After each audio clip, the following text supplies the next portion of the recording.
જામનગરની દેવ સોલ્ટ ફેક્ટરીના ડીએસ ઝાલા અને હિતેન્દ્ર ઝાલાને ત્યાં પણ સર્ચ ઓપરેશન.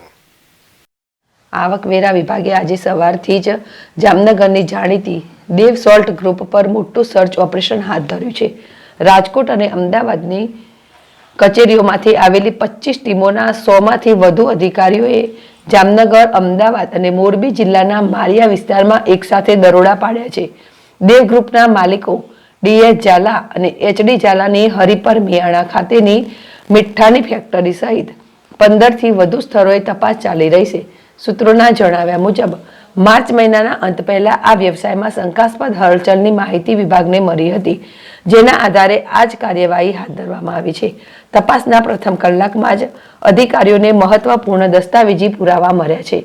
દેવ ગ્રુપના માલિકો ગુજરાતના એક મોટા રાજકીય નેતાના સંબંધી હોવાની ચર્ચા છે. વિભાગના મોટી કરચોરી પકડવાની શક્યતા છે. આ દરોડાની કાર્યવાહીથી મીઠા ઉદ્યોગો સાથે સંકળાયેલા અન્ય વેપારીઓમાં પણ ફફડાટ ફેલાયો છે.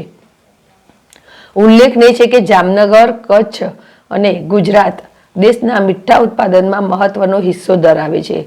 આવકવેરા વિભાગે આ મેગા ઓપરેશન અંગે કોઈ સત્તાવાર જાહેરાત કરી નથી. હર્ષલ ખંદેડિયા, ZSTV, જામનગર.